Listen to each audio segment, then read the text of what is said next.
We gooch? We gooch. We gooch, okay. What's up, everybody? Welcome back to Bingetown TV and our coverage of HBO's Succession. So we just watched the penultimate episode, and I have no idea what it was called. I didn't even think Church and State. Church and State. There you go. Thank you, Alex. She's ready to go because she'll be delivering our executive summary. But before we get there, little classic Bingetown housekeeping.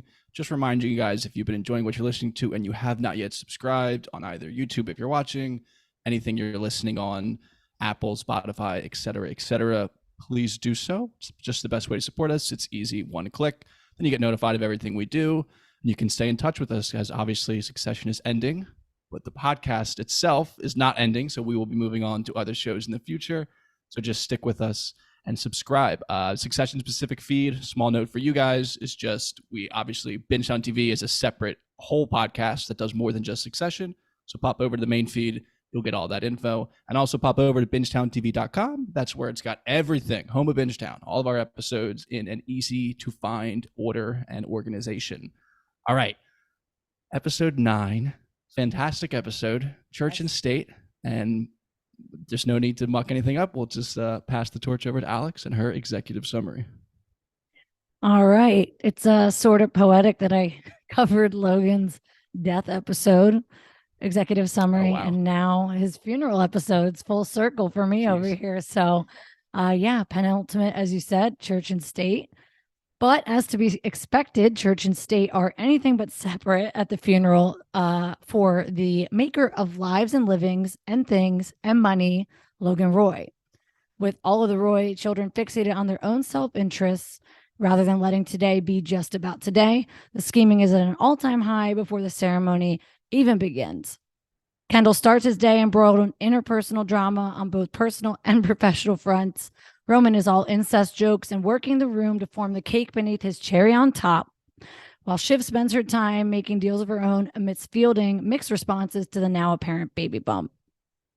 Amidst the scheming, Greg is seen zooming across the city in tumult on a city bike.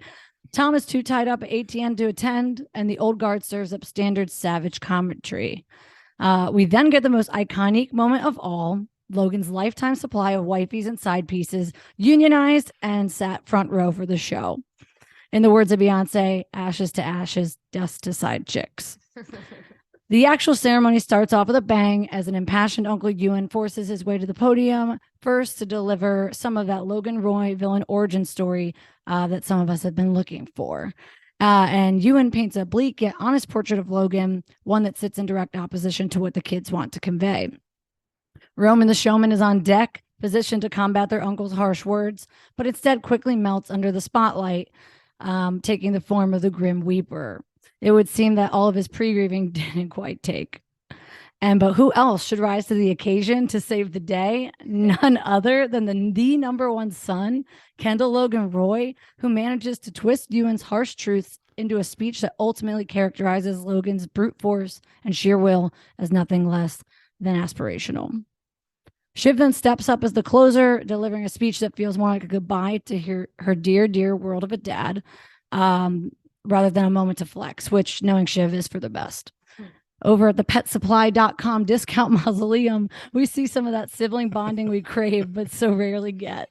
This is, of course, short-lived as the scheming resumes, with Kendall propositioning Big H to pledge his allegiance to him as the hopeful top dog. Woof, woof, indeed.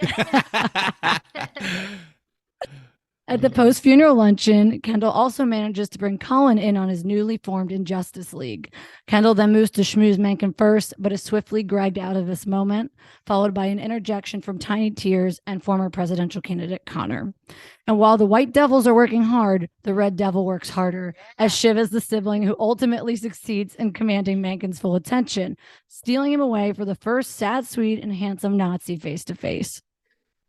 While brief, this conversation proves quite fruitful for this duo, as by episode's end, it would seem Mencken's more amenable to partnering with a narco-capitalist Parmigiana and his American puppet, rather than forging a CE Bro alliance. Kendall senses his shift and goes full on Roman, repeatedly kicking the man while he's down. This sends Roman to the streets looking for a physical manifestation of the endless ass beating he's endured all day, inevitably getting a bow to the face before calling it a night. It would seem that by all counts, Shiv has emerged victorious and thus the winner of the funeral. But as every succession head knows, when the highs are high, they are fleeting, and the lows that follow seem to plummet deeper each time. Only the series finale can tell us who lands on top. But will it be a Roy boy, Shiv the Shiv, or someone else entirely? Woo! Snap, snap, snap, snap, snap, snap, snap, snap, snap. So good. That was a beast of an episode. Hour 14 clocked in. So good. Every second was so juicy and sexy really and good. That was one of the first episodes we've ever like kind of texted like a little bit throughout. Yeah. Yeah, which was fun. Yeah, and I'm always so nervous because we don't usually watch it exactly the same time. We may start 10 minutes late, or Kyle may start 30 minutes late, or something like that, so you don't want to spoil. But this time we really did start around the same time. So, like, I sent the woof like 5 minutes after it happened, just in case you paused to go get something. I didn't want to ruin a Hugo moment for you because, you know, that's your boy. Yeah, of course. Well, thank you. I appreciate that. I might have even been a little ahead of you guys, but it was just, what an episode. Just fantastic television. I mean, this is what we play for. This is what... we'll get into everything, and I guess it's probably not even worth it to start without. We'll just move into favorite moments, and then we'll get to where we want to go, so we don't muck up our structure that we've worked so hard to create over these 10 episodes. So, favorite moment. Does anyone want to go first? Because I totally can. I'm gonna cheat pretty much, and just Kendall's speech for me, just fantastic. I mean, just sums up why I love Kendall's character so much. It's, I mean, and cheating in the sense that like it's kind of stealing almost the whole episode because of like it's such an interesting moment in his episode journey.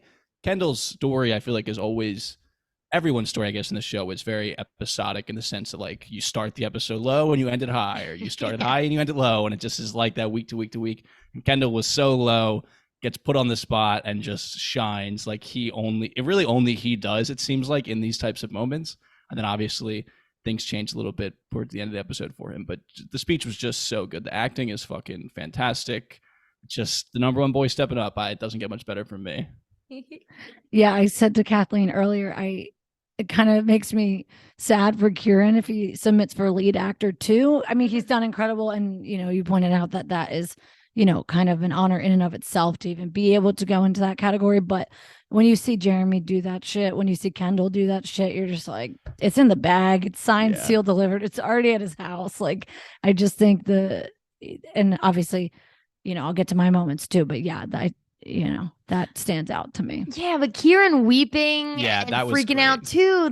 They're all so good. And Tom's little moment, he was barely in the episode, and still I can go next because I'm not sure. I have 3. I have so many too. So I'm gonna do Shiv and Tom, just because again, Tom had very, very limited screen time after having a lot of screen time last episode. And this moment of them after such carnage in the last few episodes, having this moment where Shiv is looking at him and is like, oh fuck. And his breakdown about Logan, that few words, we were crying. We were already crying from Roman, so the tear ducts were wide open. So I just thought it was excellent. He really used the screen time they gave him and was excellent. And Shiv's warm moment there, which are few and far between, all starting from when Tom goes, fuck me, man, your mom. Like it's like even these two who like despise each other in these moments can all agree like this mom fucking blows. And they can bond over it. But damn, that was mine. I have so many. This episode is phenomenal. But yeah, go ahead, you go next. Well, I know I agree. Kieran's acting out of this world, the whole thing. I mean, they're gonna get whatever cast, ensemble, whatever they are, just mopping the floor. Yes. And it's just beautiful. It's art. I had Ewan's speech as my ranked highest because, again, I've been thirsty for that Logan origin story, and I think he like says a lot of harsh truths, but he's not entirely shitting on him. He does his Ewan thing, right, where he's like, I don't agree with this, but he's still my brother. Like, I still claim him, and I think the writing in all of those eulogies was fucking beautiful. So that stood out to me for sure. It was very difficult. Like, obviously, we're saying we all have a ton of moments, but when he stood up, I was hype. I was like, oh my God, this is going to be so good, whatever he says. And yeah, it did not disappoint. Did you guys listen to the official podcast? Him on it, Ewan's actor. Actually, I don't remember what his name is, but he was great on it. He was dropping so many F-bombs too, just like casually. I thought it was hilarious, but it was crazy that he was like, I was dealing with long COVID. Like, I had my short-term memory was shot. So I was like worrying a lot about whether I was going to be able to, remember all of these lines. And then they come and tell me that it's just going to be continuous takes, one after another. And he was like, I'm fucked. And then he went up there and it ended up working out. Obviously, it was a great moment in the episode. Yeah, I mean, them doing the continuous takes thing again, 4 cameras, it's just incredible. And again, the same exact director. So a lot of through threads here. And I think it's just truly incredible stuff, in my opinion. Yeah, I loved when he was talking about the multiple cameras and saying that one was trained on just reactions, because I noticed it so much, I guess, obviously after, because I watched the after episode and then watched the episode again. And it's so wild how like much is actually going on in all the pews, but like probably didn't get caught sometimes. Like the Greg continue looking over to them after Ewan speaks, like Menken's little smile as Kendall's speaking. Alexander Skarsgård's name is Mattson in the show, and his reaction as well, like a little smirk, like it's all that stuff's going on in the background. Carl's looking at Frank, and they're all having moments, and it's just such an interesting thing to think about. Carl's always smirking. He's a smug bitch. He's cutting to camera. He's like Dwight or something out of The Office is the energy he gave, but it feels like a play almost, you know what I mean? Like I don't know a better way to describe it, but capturing all the things that are happening at once. Everything's only happening at the same time. Yeah. I'm glad you guys picked those two, because those are obviously the acting powerhouses of the episode. That whole spiel of Kieran breaking down into Jeremy Strong into James Cromwell is his name. And yeah, that was really impressive. And that's something we were wanting. That's what we said in our hype up video. We were like, we need the villain origin story, as you said. Happy to have it. The name's been thrown out a lot over the course of the series, and we never knew. And devastating story. It makes sense, right? Yeah. I mean, the whips marks on his back from his aunt and uncle, who were characters and not good people, and being blamed for his little sister dying and all the stuff doesn't mean you should be as bad as Logan Roy was, but happy to have the story. It's just beautiful. It's so good. And Logan, he was still just such a big character in this episode, especially during this funeral stuff when Kieran breaks down and is like, or when Roman breaks down and is like, is he in there? And you're like, oh, that was another one of those moments for me. Is he in there? Can we get him out? Yeah. And especially the way he does his voice too. It's just like, it was so real. It felt so like I was literally watching like a YouTube video of someone. And they even talk about it in the episode how like the video goes viral, which is obviously unfortunate. Circulating. Yeah, it's circulating. But yeah, no, it's being circulated. That was unbelievable acting. There were so many great, like, not moments, like things that were happening, but so many good shots, I thought, in this episode. Like, I feel like I really felt myself being like, whoa, that is such a great, like, powerful shot. Like, when they're all in the limo and you get the first shot, it's just pure silence, and it's just Kendall's a little blurry moping in the back, and Shiv is looking out the one window, Roman's looking at the other. I was like, oh, this is a great shot. And then all three of them, their reaction to Ewan's speech, like another great shot. Like, it was just, there was a lot of that where I was like, oh my God, this is so, fucking love this show. Yeah, we get another amazing backdrop, right? We always talk about when they go on set, whatever, to Italy and Sweden and this and that, but this is in their home fronts in New York still, but gorgeous. This is where like real life, really big people have their funerals, and so it's nice that Logan got a send off that was, what did they call it, a James Kennedy dupe or something, or not James Kennedy, whoever Jackie? Whatever. JFK? No, but we're gonna cut that. But Kendall says like whatever the phrase is on the episode he dies. Yeah, like a Reagan dude wedding. Reagan with tweaks. Reagan with tweaks. Yeah, sorry. No, that was a good callback. That was a good way to remember that. Exactly. Yeah, and also a funny thing when you were saying like Logan was a character in this episode, reading that Brian Cox like insisted that he was on set those days, so that like there wasn't Nice. I any didn't know that. spoilers in the sense that like he wasn't there. Like there was paparazzi pictures of him at the church like before the season, so it wasn't like spoiling that he wasn't there. So if it was a funeral, no one knows who it was because he was Yeah. on set. That's Yeah, incredible. exactly. I did Yeah. not didn't read that. Love that. He earned his paycheck. Yeah. Yeah. You're Well, right. hey, man, good for him. Honestly, whatever they paid him, it was worth it to keep the spoilers out. So, all right, we can move now into favorite quotes. Now, there's a lot. So, I went first with moment, so I'm gonna be the coward, and as you guys both point at each other to try to go next. Okay, so I'm gonna say, well, if it wasn't such a total fucking disaster, it would be a dream come true. That's a good one. Again, my moment was Tom. My quote was Tom. He really did a lot. But man, it's just a little piece of humor in like an episode that's really intense and good, and they're just laughing at a situation that's really bleak. So a good one by Tom. I have more, but gonna let you guys go, and then we'll rapid fire them. That's what I get for letting you go first. Yeah, was that yours? Yeah, but I mean that's my number one. It just was like the right like punchline type thing in this very otherwise sad episode. The levity was there with Tom, of course, but then I have they're more like partial quotes, but it was the moments of each. So like when Kendall is laying into Roman like unexpectedly, and he's like, "Well, that's because he fucked it." Thought your dad tried to dad it, fucked it. I was like, he is literally like, I'm having flashbacks to his birthday and Roman just fucking kicking him. And I'm like, he got his in. Yeah, he was really twisting the screws in on him. He was. Which was to the wild. point where when Roman was running out the room, I looked at her, I was like, I'm gonna be sick. Is he jumping off the balcony? Like I started to panic. God. But he just wanted to get his ass beat. So whatever, that's his kink. Yeah, somehow that ended up not being the worst possible outcome. Yeah. Which is just wild. I wrote down a lot, but I'm just gonna do the whole conversation between Kendall and Hugo of just Big H, how you doing? And just goes on to say, you know what I mean? Like the scraps will be millions, but like I need a dog, and Hugo just ends it with woof woof. Just perfect, especially like the meaning behind it. Kendall just continuing to become this killer. The story of this single episode of him, I thought was just so good in that moment. Like, and especially because it opens with Big H, how you doing? First of all, never called him Big H. I feel like they all resent Hugo and talk shit on Hugo.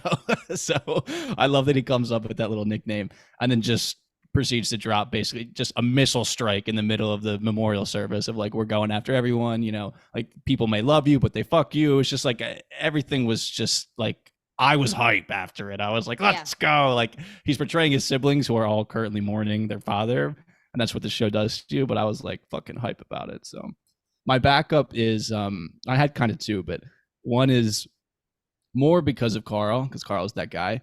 But when Kendall reuses Carl's dick line to Roman, I thought was hilarious because I was just like pointing at the screen, like, that's the line. That's Carl. And then, because Carl knows a thing about a thing or two.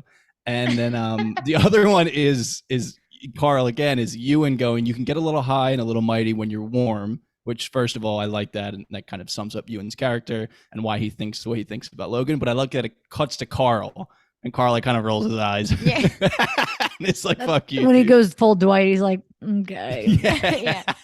I thought that was just so perfect. Oh, and then a fourth one, because I'm going to be a sucker. It's the same thing when Kendall's like, he made me and my 3 siblings. And then it cuts to Caroline and she rolls her eyes too, which I thought was really funny. It's the Hugo thing is interesting because at first I'm like, well, of course he's going to do this. He's indebted to him because his fucking daughter was inside trading and Kendall got rid of that for him, right? But I actually do think that Kendall or that Big H would be like, yeah, let's fucking go. Let's ride. He's just ready to hitch his wagon onto somebody who's going to make him millions, and Kendall's promising it. So, and it's definitely not going to be Roman. Roman's always just like, to Frank's like, not my dad. He's a fuck you, Hugo. Yeah. Like every single person, if it's not Jerry, he doesn't want anything to do with it. Hugo's just his water boy. Yeah. And while we're talking about that, I want to like Kendall enlisting Hugo. I want to talk about, him enlisting Colin as well. I wanted to get your opinion on that because for me, just really quickly, I didn't think that Colin would want to go for that because Logan doesn't really like Kendall, and Colin rode for Logan hard, and Colin knows he killed a man, and Colin, there's a lot of things that I was surprised that he was so like, let's ride immediately. That's such a thing in the moment. The killing the waiter thing is something I always forget about, even though it's such a huge thing and it was such a crazy moment in the show.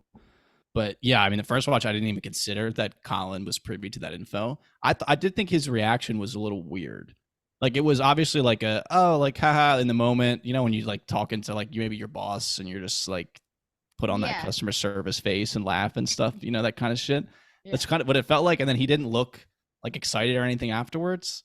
So the look that he gave Kendall afterwards, I thought was weird. But if it works out, I like the idea of it. I mean, Kendall putting on Logan's old suit of armor basically and going to battle with Colin, like they said in the official podcast. I like the way they put that. I like the idea of it, but yeah, I think Kendall, it almost feels like Kendall is now forgetting that he killed someone or at least played a role in someone dying and it being covered up, and like forgetting that all of these people know it. I mean, he definitely forgot in that like season 3 arc when he was on the like being a crusader, like a woke boy. Like, he absolutely also needs the face of justice and like riding the ship at Waystar. I'm like, you literally have blood on your hands, but go off, I guess. So the juice is loose, baby. I think Colin just kind of smiled, nod. He knows how to work these people. Mm-hmm. And he'll figure, I mean, it was like a threat coming from Kendall. Like, why are you talking to someone? Like, what are you saying? Like, he didn't approach it in a way that was like, I'd really like to work with you because you work with my dad. He was like, why are you talking to a shrink? Which is like incredibly invasive. So I think Colin is just nodding and then is like, okay, what do I do about this? Yeah. There was something we've never talked about on this podcast is an iconic scene when Alex was talking about when Kendall is storming Waystar and interrupts the big meeting and puts that song on and all that stuff. So good. There's a moment where Kendall is in the office and Colin just walks in and stares him down. Like, I know what you did. You're really going to come in here and do something? It's like a really good moment. That's Colin, right? Yeah, he said, I know you. Yeah. He looked into his soul. So, yeah. So maybe he knows what he's getting into, or he's just going to figure it out. And part of me thinks that Kendall's just like, this guy knew my dad, liked my dad. I need a friend. I don't have any friends right now. We can get into the Jess stuff. We can get into the Rava stuff. But in general, like, yeah, he needs a friend. He was Logan's guy. Kendall, as much as he whatever his dad, he respects the hell out of him, and Colin was his guy. So I think he wants a friend. He wants who Logan had, and it would be nice for him to have Colin in his pocket because he does know about the murder. So yeah, I don't think it would be crazy. And again, we only have one episode, so it's tough, even though it is like an hour and a half episode. If like it gets revealed almost through Colin in the finale that Logan actually held Kendall in this kind of slightly higher esteem, in this similar way that we find out about Logan's backstory through Ewan. Not a direct parallel, but kind of in that sense that like Logan would have never said it to anyone himself, so it needs to be said by other people who know. I don't think someone that would he be confided crazy. in. Yeah. Yeah, I mean, they show us. I mean, I'm sorry to step over you, but they show us. They showed us that Logan kind of got that way with Colin. I mean, it was a little shocking to us because we had never really seen it before, but it makes sense, the bodyguard angle and stuff. So I don't think it wouldn't be like completely out of left field and like no basis in it if we find out that like Logan in the finale, because Rhea says to him at some point in season 2, right? Like, it's you, like it's always been you. I mean, how much does she actually know? But I think Colin saying something like that, I feel like would hit a lot harder and would be pretty crazy for the finale. I thought you were going to say he was going to reveal like what Kendall did, his crimes. Because I'm sitting here wondering, like, will Shiv pull that card? I don't think Roman would, but I also don't know how she could without seeming almost like an accomplice, or what is it? I don't know, like implicating herself in knowing that he admitted to this. But like, is there a way to leak? Is there a way to unearth and kind of reverse the trajectory that Logan put it on with the family? I've always wondered if any of them would play that card to win out against him. Yeah, it would feel, I don't know. I think, like, how would you feel, do you think, if it doesn't even get mentioned in the finale? I mean, to me, it'd be such a, there's no coming back from that. They do a lot of fucked up shit to each other, but like you might risk derailing the whole thing also, right? Like, is the Yeah. risk too high for the reward? Yeah. I wouldn't be shocked if it didn't, and I wouldn't be like, why the fuck didn't it? I think Yeah. some secrets are buried, some things are family Yeah. secrets. So, but could be interesting. Could be interesting. Yeah. Really I could think it'll be. come up. That's just me. Yeah. All right, we want to move. I mean, we obviously talk about his personal life. I mean, we're just obviously rolling with Kendall right now, right? Yeah. Mm-hmm. Personal life, shaky. To put it kindly. Shaky. To put it kindly, shaky. Like, oh my Oh, gosh. It's I mean, so this is bad. what I kind of said when I was talking about my moment is starts the episode so low. I mean, geez, obviously it's daddy's funeral. He's a little messed up, but he always has these, or it seems like he always has these moments in public. It's always on the sidewalk in New York City that he just has these like very terrible conversations where he is such an asshole. And I mean, the one I guess is the board meeting was the first one, which is hilarious. It's obviously a bit separate from his clashes with Rava, but he just looks like such an asshole because he is an asshole. But it's just funny that it just happens on the sidewalk in front of so many people.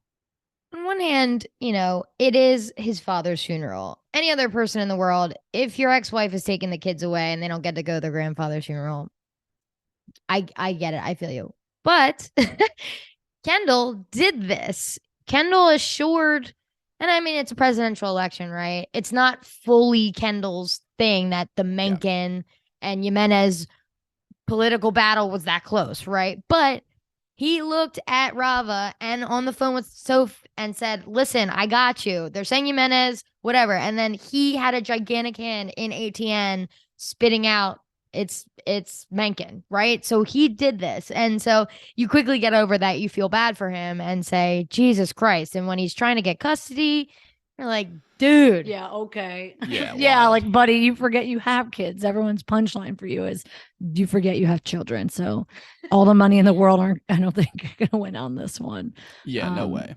And it's- Shiv, I mean, I don't know how much stock in a court of law, but she wrote, like, penned that open letter essentially that was like he's a deadbeat father, never with his kids. Like, it's just, I mean, that's just the delusion of Kendall on full display.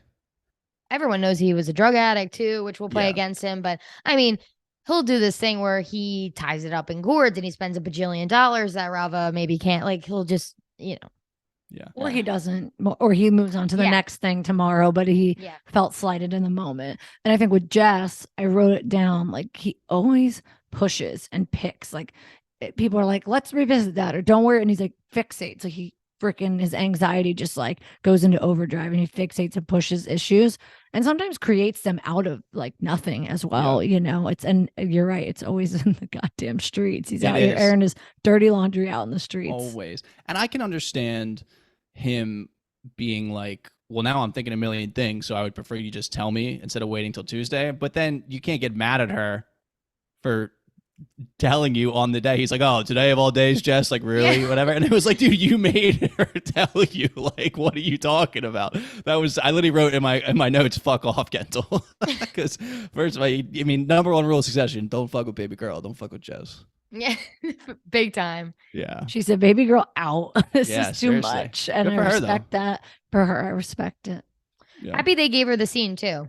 I liked that. It makes sense after the conversation she had with Greg last episode, being like, yo, this is happening right now, and contemplating her life. And Kendall says, you'll never get this much access anywhere else. You're being fucking dumb. Everyone's being fucking dumb. And he's obviously just having a temper tantrum. But sometimes you're in a situation where, you may have a lot of perks and things in your job and may get paid a lot. It's like, I will take the pay cut. I will take it. Anything less so that the psychoticness and me not being linked up to this horrible, horrible thing, it's worth it to go down a little peg for, work-life balance. I saw something hilarious that was like, Jess's LinkedIn must be like insane. Like, she must be, with like presidents and politicians, like literally everything. Like, she's rubbed shoulders with so many people that she will be perfectly fine. Plain doctors. Yeah. The finest plain doctors in the world. Yeah. Kendall's just, I just, only because it's right after this scene, but when he's talking to Shiv, because this is like right when he goes into church and the delusion continues, because he literally says, so many fucking money changers in the temple. And it's like, you are like the richest person in the room, dude. Like, what are you talking about? Oh, he's such a clown. I love him though. He is.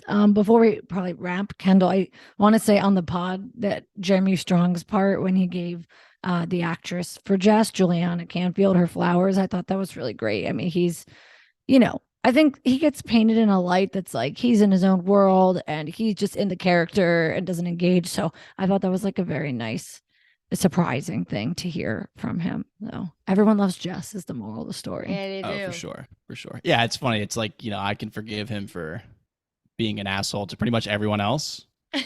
But like he was doing to Jess and I was like, fuck you, dude. Literally last episode, I was like, the only protagonist we have is Jess. Yeah, the only one left. I feel like that it's easy to root for. And Jerry. And she's logging off. And Jerry. And yeah. They're both out. Yeah, they're both checking out. Good for them. Yeah. So Kendall, I think he's shoring up some stocks. Like I think professionally, he's got a plan that makes it plausible for everyone who has stock in him. Yeah.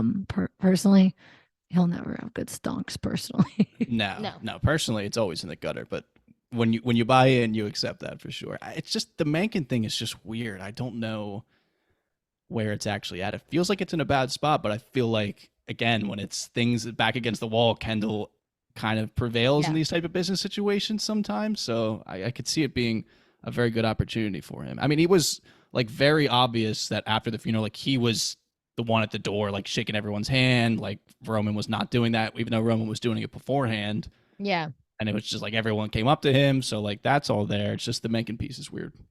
Yeah, I think before this episode, the Mencken piece was almost assured. Like after last episode, after the election, and that Shiv scene happens with the Roy boys, it's brutal. You're like, damn, she just lost right then and there. Yeah. Like I said, Shiv walking out of that building last episode, I was like, she's walking up her stonks. I knew it. But I think the point is that it went from being a sure thing to still very plausible that Mencken goes with the Roy boys. But now the Mats and Shiv angle grew. So it's not like the stonks are down. There's no way it's going to happen. But now it's kind of like a 50-50 shot. I have no freaking idea what's going to happen. Well, he's going to the board. That's his plan. So he doesn't need the government to shut it down if he can get everyone else inside to dead it. You know what I mean? So I'm not saying it could work, but I'm saying he's a man with a plan and he seems like very focused. And that's when Kendall kind of can maybe make things actually happen. We'll see, baby. All right. We want to move to Shivy the Shiv or the other CE bro? Go CE bro. See, bro. I'm going to say my two quick quotes that I had from him that I didn't get to say, which is the worst incest stuff ever is, oh my, I'm pregnant. Is it mine? If I see you breastfeed, I'm going to have to jerk off. And then he says, should we bone again? It's like, no brother in the whole world makes these jokes. None. No. We all have brothers. You are the brother. We have brothers. There's no way in the fucking world. I can't imagine Jimmy making that joke. Ew. No. It's so foul. They really leaned into it. Shout out Jimmy. They really lean into it like crazy now. It used to be little tiny things where he would just like make comments about maybe her having sex with someone else, which is weird enough where you're like, I don't really need to know anything about that, or he'll like make comments about her body, but not this, not like fully being like, should we bone again? Kid number 2. Yeah. So I just needed to mention that because yuck, Roman. And then second is, this was in the preview for the episode that came out after last episode. And it was just the see Shivy cry, see Kenny lie, see Roman the Showman light up the sky. And I was literally said to her, like, Danny Elfman wrote this, like the guy who wrote Nightmare Before Christmas. This is a Nightmare Before Christmas lyric, which I'm obsessed with. But I'm like, what kind of goofy ass, like Jesse Armstrong was really just like, I'm going to do something goofy, whimsical. I just wanted to give it props because either the way it was written plus the way Kieran Culkin like did the line read, I was really intrigued by it. And I remember saying last episode, after that being the preview, like, oh my God, Roman thinks he's like he thinks he owns the world. He's on top of the world, all this stuff. And he was in the beginning, right? We can now just go right into Roman. Right in the beginning, they show Shiv watching the news and she's like all worried and concerned. And then they shift to Roman watching the same newscast in his apartment. He's just like, he's like, I'm the man. I am the man. Don't I remind you of him a little bit? Like, it's so goofy and it's it was great. He did great, but man, how the mighty have fallen. How the turntables. Yeah, it was rough. It was definitely rough. And I think the second line you called out, the irony of it, I think is perfect too, because it almost the exact opposite happened. Yeah. Shiv probably, Shiv actually was honest in that she told everyone that she was pregnant, and Kendall didn't cry. He actually lit up the sky, and Roman cried. So it's actually interesting that literally everything was wrong. Yeah, everything was wrong. It's a mixed bag with them. Yeah. Yeah. I mean, I think last week was like the first glimmer of hope for his stocks in a while. But I think we left it on the pod, or I kept saying to you, I'm like, you think Megan's going to keep his fucking word? He doesn't need them. And people never respect these two. It's never a word kept. It's not the same, Yeah. So he was, whatever he had was like, he was holding on to something, but it wasn't anything very strong. So this just, I think, cemented the L for Roman, unless something really fucking crazy happens that they're not even alluding to in the trailer. Yeah, it is interesting that, I mean, we've talked about it before. I feel like it's kind of a common thought that Roman seems to have the best like business instincts almost, but obviously doesn't act in any way you would think of as a high level professional, to say the least. But yeah, it was kind of weird that, not weird, but I guess Mencken turning on them not even fully turning on them, which felt kind of obvious in the aftermath. Because Kendall even says to him, like, we have no leverage. Like, if Megan isn't on our side, there's literally nothing we can do. Like, we can't hold anything over him. Like, we already did the part that he needs, and now it's over. So, like, I don't even think I really realized it in the last episode of how much trust they were actually just freely placing in him. Yeah, like he could easily just not do whatever he wants, and they handed him the election. Yeah, exactly. they lost all their leverage the second they like literally fucked everything for him, and I don't know that he respects it. Like, obviously he's like, thank you, and I'll be on my way now. It didn't earn him respect or anything that he felt he had to return, which is like a dangerous person generally to be in charge. I guess it's just classic Roy kind of entitlement and thinking overly highly of themselves, like just assuming, obviously, like, we're the Roys, like he'll hold up his end of the bargain for sure, but he ain't the daddy. He ain't. And Roman is such a masochist. Like, Logan wasn't there to beat him up after his bad day, and so he's like, let me just go and get beat up. I mean, it's a classic, it's a trope, right? It's mostly men, they fuck up in an episode, they do something, and so they provoke someone in a bar, they go walk into a bunch of rioters that are specifically targeting him. Yeah. And it's funny because it really doesn't seem like they even notice it's him, but he is provoking them, and he's like, you don't know anything, you have no idea. It was hard to watch, and me and Al, like we said earlier, we were a little scared. But as soon as he was outside, we were like, okay, I thought he was going to walk in front of a bus. I didn't know what was going to happen. Jeez. I was really scared. But yeah, Roman songs are definitely down, but good on Kieran Culkin. Really good performance. Unfortunately, I don't know how Roman would turn it around at this point. So I basically what Kendall's saying, doubling down as being like, does Megan just think Roman's a pussy now because of how he was weeping? Like, he calls him, what does he call him, like tiny tears or something like that. So like, he basically was like, this is who I'm backing. This is who my guy's going to be. Tiny tears, Roman Roy, nah. But he was smiling at Kendall. So, and they are the Roy boys. So it was very interesting. I'm not sure. But in the same vein of, I don't want to switch to Shiv yet, but in the same vein where Mencken, it's like, can we trust him? And it's also Mattson saying, I think I'm all right with the US CEO. It's like, okay, well, say it's Shiv. Get it on paper. I don't know that it's Shiv. It ain't. Yeah. Right. That's going to be the biggest gag, but it's too good of a thing for any of them to have that sealed of a deal, essentially. But I think Mencken sees a little bit in Kendall in that speech, like, oh, I relate to that. Like, the delusional guy is jumping out, and he's like, oh yeah, like visions of grandeur. Yeah. Love that for me. That's the kind of guy I can rally with, It was so pro capitalism, pro corporation, pro, you know what I mean? Like, doing things by the force of your own will, just because, you want to and have that ambition. And that totally aligns. Anyone can do it. Anyone can. We're all positioned to just do that. Yeah, that totally aligns with Megan. I mean, like I said, I guess at the top of the show, like with the crowd shots. Like his smile was just so like little devilish, impish, just like knew that he's just like a motherfucker why he was appreciating Kendall's speech so much. Mm-hmm. For sure. Okay. Do we now want to move to Shiv? I mean, Roman, it's just Shiv. Professionally and personally, he obviously is just in a terribly rough spot. Very, very, very tough episode for him.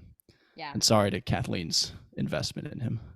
No. Mine. Oh, I'm sorry. I've got yours. the best boy. True. I invested in the best boy. True. Like I said, I didn't even want to win if it's him after last week. So I forgot. Yeah, I'm in a good place. Baby boy Kendall Roy. Yeah. Good for you. Okay. Shiv. She's up, baby. Yeah, for sure. I would say for sure. I was nervous in the church when she's dealing with Mattson so much because I was just like getting this like, oh man, she's so wildly overconfident again. Like, is she pushing these buttons correctly? Is she going too hard? And I'm curious to get your guys' take on her eulogy. Well, I, for one, of course, because I'm a Shiv stan, I was hoping that Shiv got the big speech. Kendall, of course, was going to get the speech, right? We weren't surprised by that. But when they were taking care of Roman in the moment, all four of them, or all three of them taking care of him, I wasn't sure who was going to walk up. Of course, it's not Connor, even though he had one written down, but for legal reasons, I guess not. But I wanted it to be Shiv. I'm glad she got her piece, and it was good. I don't think it had anything to do with business. It wasn't for her business interests, whereas Kendall's can be taken, like you said, with Mencken or whoever, to be like, damn, what a badass. Okay, let's go. Shiv really, I think, just wanted to get up and do a eulogy. And since Ewan, fucked Logan so hard, she wanted to show the other side and say her piece at least. Say goodbye to Logan. I really liked it. I mean, the whole point is like it was hard being his daughter. He couldn't see a whole woman. I mean, you got the four of them sitting right there in the front row that know it well. So I thought it was really good. I wanted her to have the triumphant one though, but of course, got to be Kendall. What'd you call the ladies? The wives and side pieces? Oh no, the brunette quartet. Oh, that's good. Thank you. That's very good. You didn't say it earlier, and I was displeased. That was my other moment, by the way. If it wasn't going to be Shiv and Tom, it was going to be that. It was iconic. It was. What was I gonna say? Oh, there was one weird part with Shiv's thing that was I don't know if I could classify it as businessy, but when Kendall comes down, she's like, okay, like you didn't say the office thing, and like we have to, like it was part of their narrative, and I don't know what that is other than like we've been in the vicinity and we listened in and it's family. Pick a Roy, like that's like it was a little bit careerist in that way, but I mean, in my executive summary, I felt it was mostly a goodbye, but I think she got up there with the intent of like needing to say that part for whatever fucking reason they think that's a sell. I don't know. That he comes out and yells at you and tells you to fuck off. Like, I don't know how that's a sell, but I did find that part a little interesting and kind of questionable in her motives. Yeah, I think maybe the show has given me some brain worms in how I interpret it, because I totally thought it like she like saw how well Kendall did and felt like threatened almost. Honestly, maybe. Yeah. And like obviously some very great lines and she made some good points. It's just funny that like, again, if you boil it down, like she jumped up there and was basically like, my dad was a terrible sexist. so she bombed it. She fucked it. That's what it like. And like, yeah, I mean, that's just what it felt like to me when I first watched it. I just thought it was funny because I was just like obviously there's an emotional part to it. She wants to say some things and she wants to eulogize her father, but it felt like it came off to me just with the looks on her eyes. I texted you guys while watching, like so many Sarah Snook looks in this episode. Like she throws so many different faces around and it's up to us to interpret them. And I was totally interpreting her looks as like feeling a little threatened by Kendall and feeling like she had to also get up there and show something. The one I'm thinking of is when Kendall says, well, I hope it's in me, when he says the thing about like all the things about him, and he's like, well, I hope that's in me, and Shiv was like, oh fuck. Yeah. So yeah, maybe that's maybe the moment. And another Shiv look really quick is when Tom's talking to her about the baby or whatever, and I forget what it was, but she looks at him and then starts rolling her eyes kind of, and then is like, oh, you're really exhausted, because he starts like weeping because he's like, I'm sorry I couldn't be here, and she was like, it's fine, and just like gives a little like eyes rolling back of her head, and then she kind of pulls it back a little bit because she saw he was like really hurting. But yeah, let's just talk Shiv business because I feel like I was giving her props last episode for being like, at least she's on the good side. She wants Jimenez and whatever. And now she's just like, who the fuck cares as long as I'm on top? Yep. Yep. It's brutal, Literally. Shiv, man. She doesn't give a shit. That is exactly where she's at right now. I want to respect our audience, is what Yeah. is, the way the PC way she said it, but she doesn't give a fuck. And I mean, hey, the brothers obviously don't give a fuck, and she's fighting for that same spot that they are. So, I mean, in her mind, she's got to fight the way they fight.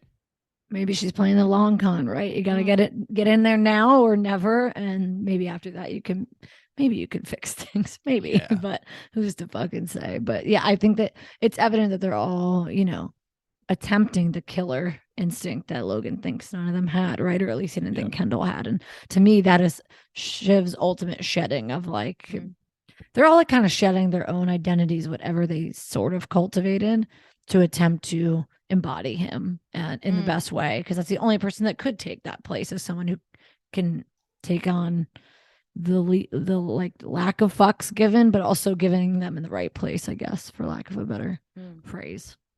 Yeah, I mean, she like the numbers advice that she gives of like drop it now. I mean, feels obvious, but like nailed it. Like that was good. Like she was making moves that worked out really well.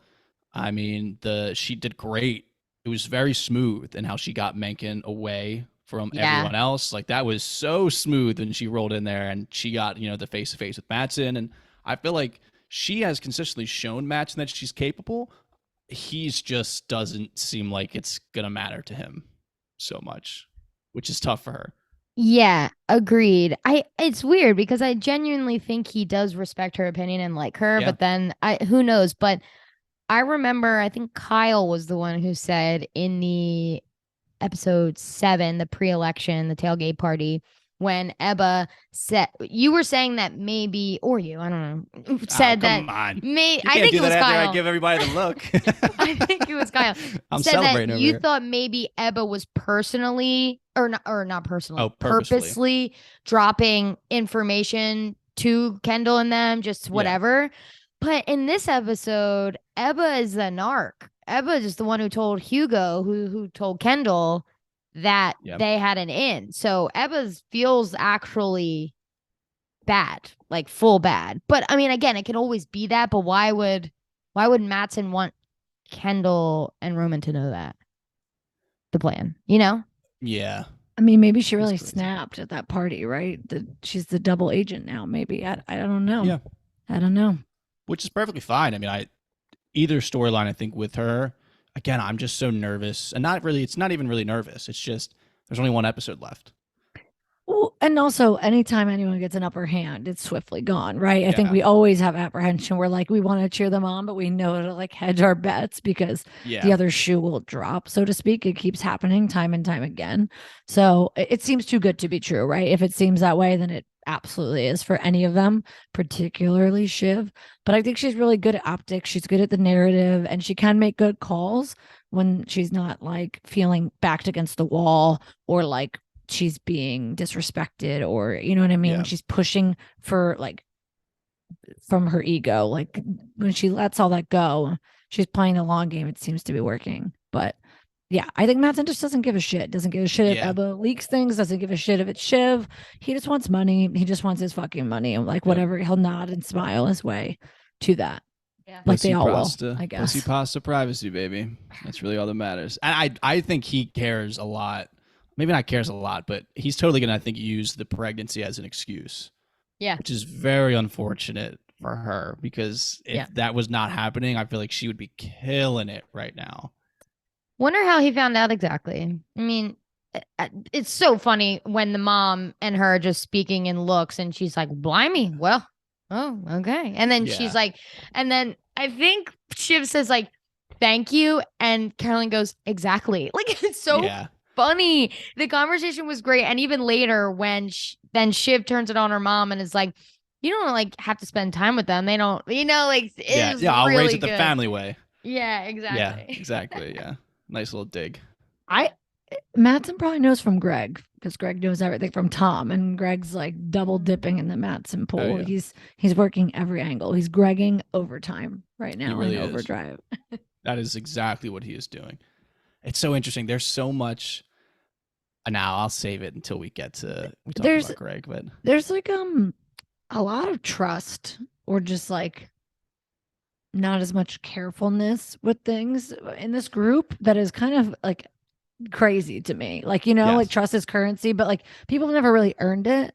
But honestly, they keep sharing information with each other and not like double checking, not like proceeding with caution. And I just find that very interesting. Again, maybe it's that like privilege thing and like kind of just thinking that you have it in the bag, or that like people are on your side. And again, it might be from an ego perspective, but I have found that interesting. It's like, when you learn to stop telling stuff to Greg, or when you learn to like shoo him away, like I don't know. They try. And that's like, I mean, we've talked about Tom kind of combined with Shiv for most of the season, do the same thing here. I wrote that of like, I feel like Tom trusts Greg too much, which feels weird to say at this point, but I mean, he sends him to the funeral and Greg's just, obviously maneuvering for himself at the funeral. Like, he doesn't care about Tom when he's out there, like looking for the face-to-face with Mencken, like with the Mattson stuff. Like, Greg's done the Mattson stuff for himself. Greg is in with Mattson a little bit. I mean, Mattson thinks he's a joke, but whatever. Like, Tom has gotten no benefit out of Greg and via Mattson. It's all these people underestimating the people under them, right? Like giving them access and then just assuming that they will have their back. Greg, Ebba, like all of that. They think that they're above them betraying them, and it really doesn't even occur to them, I don't think. And they think that these people are incapable of doing something that will really jeopardize what their plan, which is just like Shiv, the way Shiv was so like flippant with Greg last episode and just didn't take it seriously. Example. It's just like they're undermining these people or underestimating them, and they are, I don't know, maybe they'll come out on top. Who's to say? Greg? My mom put on the board that it's Greg, so let it be known. I've seen so much. What the I've seen a lot out there that people think that's how it's going to end. Yeah. That's psychotic. That, like, he'll be basically the U.S. CEO that Mattson picks. I'll throw up, and my mom will win. Like an easy puppet. I was trying to think of, was that this episode or last episode when Greg walks up and Mattson just goes like, "Hey, sexy," or something like that. Yeah. And he literally said, Greg starts talking and then interrupts and goes, "Thank you," and then he keeps going. I thought it was so funny. Wow, that might be true, and that sucks. Yeah. I don't like that. People, I mean, there's some fairly convincing out there that it's either Tom or Greg. Tom, I feel like people were like Tom from the Mencken perspective of he's kind of been involved in the company. He's obviously wants to suck up to Mencken. He's very, servile. It's in his nature to serve. Mattson, I think, knows that a little bit as well. Obviously, I mean, they had the interaction at the election party where he's like you're basically sucking up to me, or like he calls him a brown noser and all that kind of stuff. So I could see that being the conversation that, he's the puppet that like they just install. Obviously, that's if Mencken agrees and goes along and that kind of stuff. So if that ends up being the road the show takes, I don't think it's crazy that, Tom or God forbid Greg ends up on top. Greg feels too like Baran the Broken though. Yeah. Yes, correct. And I feel like HBO would be nervous. Like if they got that script and was like, so it's Greg. Yeah, I don't know.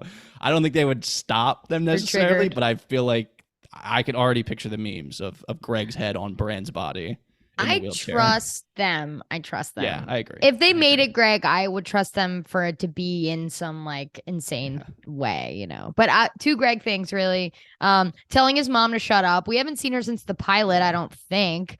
But telling his mom to shut up, he is such like a 10-foot tall toddler. Like, it's shut up, mom, like whatever.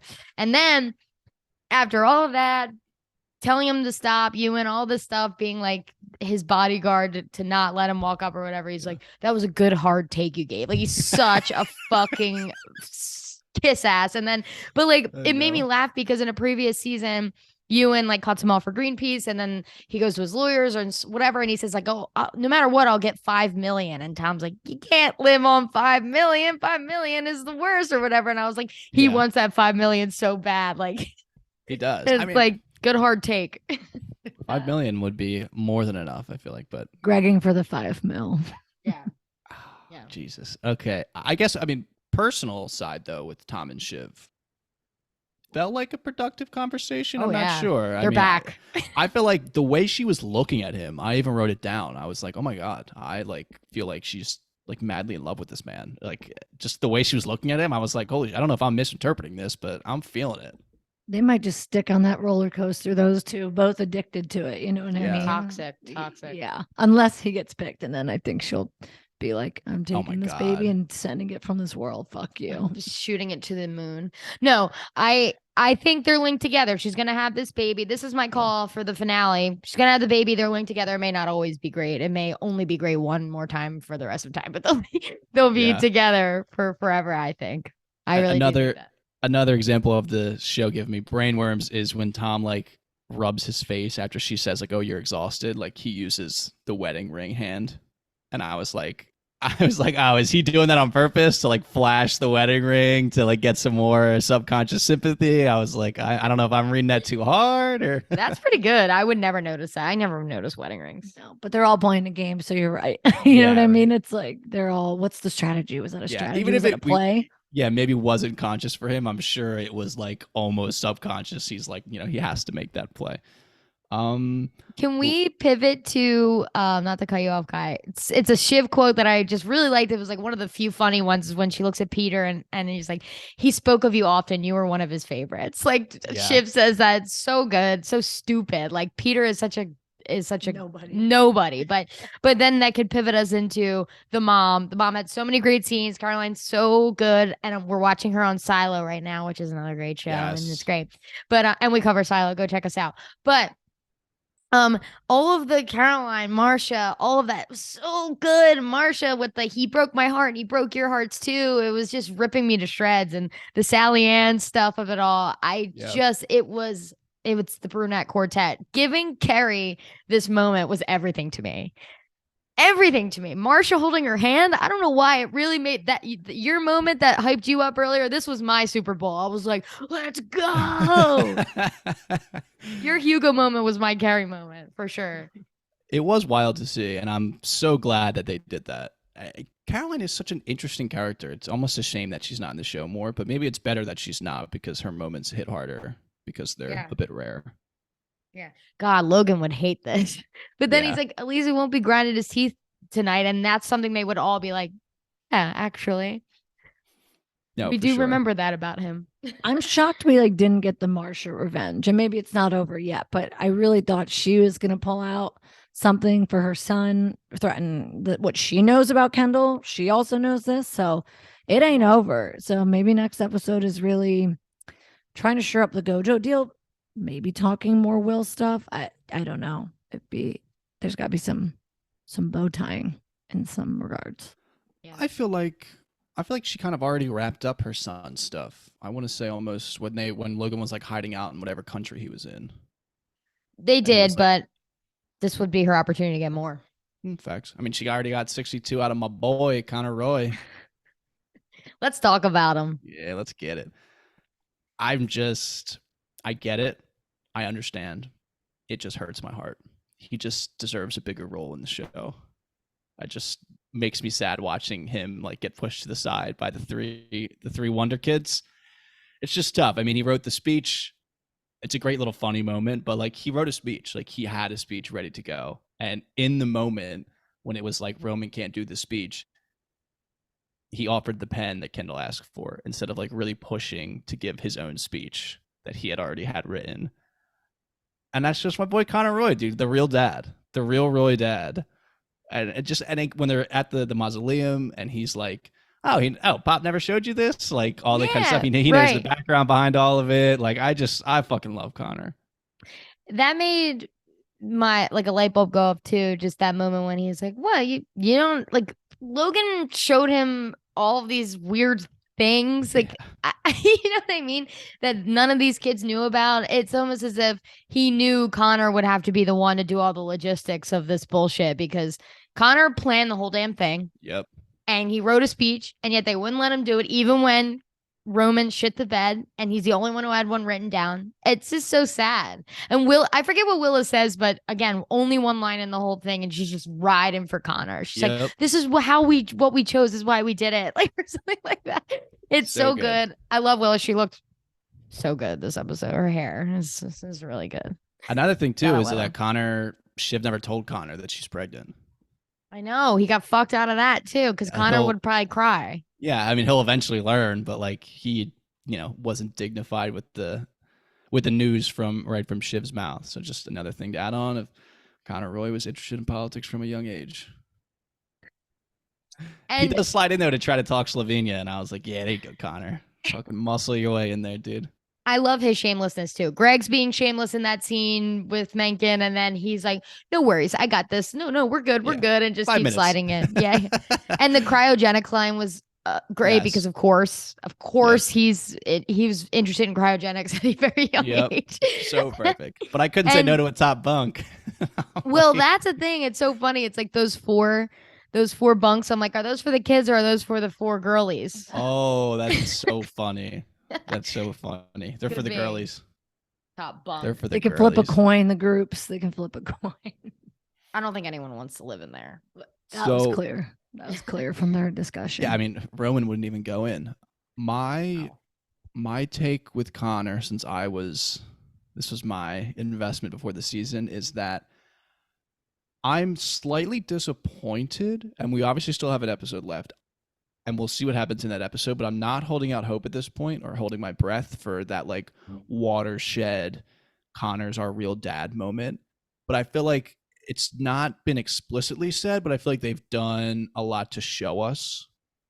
And I feel like it showed up a lot in this episode with him planning the funeral, stepping to the side, letting Kendall kind of do the speech. He's right there with the pen, all of that kind of stuff.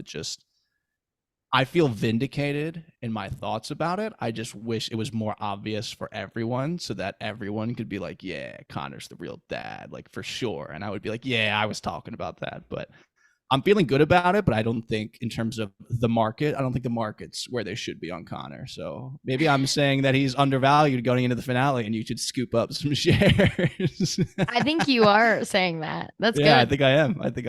I think this is your living plus moment for Connor. You're trying to reposition and just grow the market cap on Con. Dude, Con to the moon, baby. Let's go. Yeah, we're going supersonic out in Slovenia. Fuck. All right. Quick one. Jerry, Stockholm Syndrome line. So good. So funny. If we want to talk about the henchmen anymore. Oh, just love them just chatting it up at the funeral. Love it. Just a great scene. I'm going to miss it for sure. How about Shiv asking Carl and Frank. Oh, yeah. Weird how bad was Dad? What do you think? Do you think she was just looking to people who honestly spent more time with him and knew him longer and whatever to be like, tell me how he really was in a moment of purely personal, nothing else, just wanting to know for her own conscience, how was he? And I honestly think Carl liked him. Like, I do think Carl says he misses him earlier, which seems like sarcasm. But they call him a salty dog, but he's a good egg. You get what you get, what you get, or whatever the fuck. Yeah, whatever the fuck Frank says. I literally wrote down that quote and said, what did she think she was going to get out of that question? Like, I was wondering if she thought it was worse, but like, would they even say that to her face outside of his discount mausoleum? I don't know. But to your point, I mean, she was just in the crypt being like, well, and get to know him, for eternity, actually get to know him. So maybe it was also partly that. I don't think it was anything businessy, but I think it was an interesting moment, to be sure. Yeah, I guess I assumed it was for an angle in some sense, but that makes sense that it wouldn't be with the context of the scene. The brainworms of the show, right? We're always kind of thinking that or thinking the worst, but I do think sometimes it's just people being people. It's the human thing, as Kendall said. I think that is more prevalent sometimes than we realize it, or maybe the motive isn't so business oriented, but it plays for them. So it's all deeply intertwined. No doubt. I agree. No doubt. It's going to be weird not having the brainworms after next week, but my parting shot will be Mencken's Kinder Kuche Kirche line to Shiv. which obviously is German, and it means children, kitchen, church. So basically, he's saying that like she's a woman, and that's all she's good for. So obviously, very I looked purposeful. it up right before, and I said, "Oh, damn." Yeah, I knew it was bad. I knew it wasn't good, but I just wanted to make sure it wasn't like a Nazi saying again. I was like, I don't know what's happening. So who says that? Menken or Mattson? Menken says that to Shiv. He calls her that basically. When Mattson's like, and an American CEO, and like looks at Shiv, and he's like, "Oh, you," and then says that line, which I think is meant to be a bit derogatory in German. Yeah, as well. For sure. Yeah. I mean, it felt like it was like, the one who's supposed to be in the kitchen tending the children. Yep. Fucker. Like, it obviously ain't gonna be her. I don't think Shiv understood that that's what he said. But yikes. Whatever. That was just my parting shot to get it out there. Menken's obviously a piece of shit. So the internet has been funny of like just saying like this guy obviously caught all the Easter eggs in Mein Kampf that Ravenhead might have missed, which is just a callback to an amazing scene of Tom and Ravenhead. So that's just funny. My parting shot is that we know from interviews and things that for the final episode, there was at least parts of the episode, right? Maybe the end chunk or whatever it is. There was a small group that went off somewhere to do it. So I assume it's just like the Roy kids and whoever else. And they make a quick comment about Caroline when they're in the limo, and they say like Caribbean air clear with mom or something like that. And I don't think they're going to go to the Caribbean, but it made me think like, maybe they do go somewhere, maybe with her, maybe with someone, whatever it is, maybe post madness that whatever happens in this episode, maybe they do go somewhere for a will reading or for something. I don't know what it is. Yeah. But I was just thinking, okay, finale, like where is that, at least the smaller scenes that were shot over that weekend or week or whatever that only a certain cast and crew were there for? What's that? So maybe, I don't know. I was just thinking of what it could be, and that was like a little throwaway line, and I thought maybe it wasn't throwaway. Who's to say? No, that's good. I also love it from like the real world perspective of like getting the finale to be like a remote location with just like the core cast. Like that feels like a very fun send off as well, like for the actual actors. That seems like a really fun idea. Yeah. All right, I like it. I love a good will reading, though. I'll tell you that right now. Me too, man. If we don't get a will reading, I'm going to be a little upset because I think Logan Roy's will has just like is content. That is just pure content, and I need it in my life. Yeah, I'm sure he left some really nice sentiments behind for everybody. You would hope so. Yeah, no other parting shot. My parting shot was going to be that my mom picked Greg, but we already got into that. So shout out, mom. It's a plot twist. Maybe she knows things we don't. We'll see. Hey, baby. Egg prices have been going through the roof, so Greg's are on top. Price is going to keep going up. Okay. That's episode 9. Church and State. I remembered now. Penultimate, second to last. Get to the finale. Almost there. Yeah. Another one. Yeah, all right. Kathleen will be back next week with our executive summary. The 3 of us will be back, obviously, with our favorite moments, favorite quotes, all of the above. Just what a ride it's been. One more party, maybe 2 more parties. We'll see if we can get more people on like a full season, full show episode.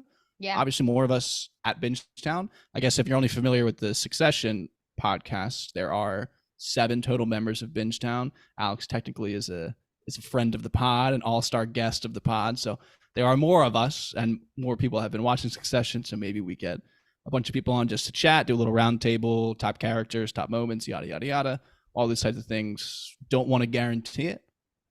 We're really bad with guaranteeing future plans. I mean, we said before this season that we would do like maybe 2 episodes, and we've done one every week. So we'll see what happens.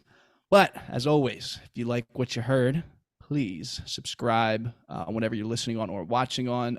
BingetownTV.com is the home of Bingetown. Go check it out for all of the shows that we've been doing. Right now, we're working on Silo. Yellow Jackets is also sadly going to end next week. With Succession, it won't be a series finale. It'll just be a season finale. So that's a little bit to keep our tears inside our tear ducts. Maybe we'll see what happens.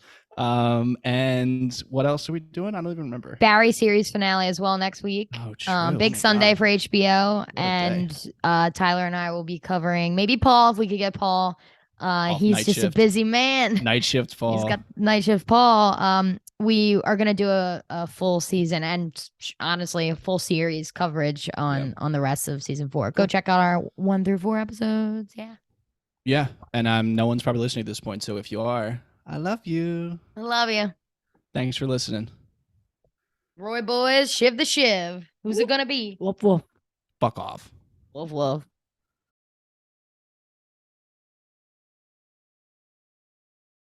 Bitch. All right. That was good. That was our longest one. Yeah, it deserved it. It definitely. Yeah, no, for sure. I feel like that was about like hour and 10 maybe. When is Barry airing? If this is an hour and a fucking half show. Oh, they'll just bury it. They'll just bury it. They'll just bury it. Oh. They will air it just whenever it's done, I think. They'll just bury it. They'll just bury it,